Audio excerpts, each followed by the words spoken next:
Ce que personne ne mange, ni nous, ni nos animaux, trouve encore preneur. Ça, c'est le travail de Bruno. Il est directeur des abattoirs d'Ussel en Corrèze. Une fois les morceaux consommables vendus, il trie le reste. Vous voyez ces boyaux qui vont être utilisés pour faire des cordages des guitares, des violons ou autres. Voilà une des autres utilisations qu'on peut faire avec le porc. Encore une autre utilisation avec les oreilles, voilà, que l'on destine à la fabrication de produits cosmétiques, des masques pour les cheveux, des crèmes visage. Vous voyez, c'est ce qu'on appelle le gras, hein, c'est du gras, vous voyez. Hein.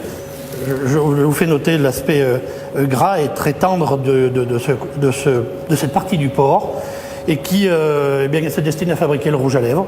Le rouge à lèvres que ces dames utilisent grassement et qui vous permet, lorsque vous vous embrassez, d'avoir un porc entre vous.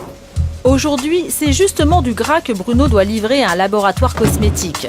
Nous n'avons pas été autorisés à filmer cette étape de la transformation du porc, mais dans cette pharmacie, la propriétaire nous confirme qu'on trouve bien du gras de porc dans les rouges à lèvres.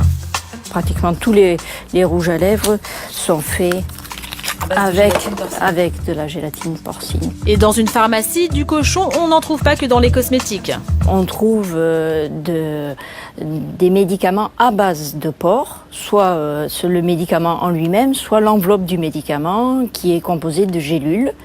Chaque fois, comme vous pouvez le constater, on a cette pellicule est faite à base de gélatine.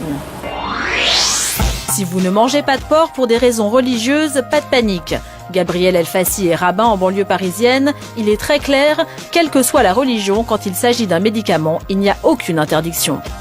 Toute religion qui se respecte se doit de soigner ses malades. Donc à partir du moment où il y a, on va dire, un remède qui a été prescrit par son médecin, que cela contienne une matière grasse animale qui est infime, qui est presque, on va dire, inexistante, il n'y a aucun problème, on peut avaler donc ce genre de médicament. Je prends l'exemple de la gélule, bien sûr. Le cochon est donc omniprésent dans notre vie quotidienne. Désormais, vous regarderez vos pilules, vos crèmes hydratantes ou vos rouges à lèvres d'un autre œil.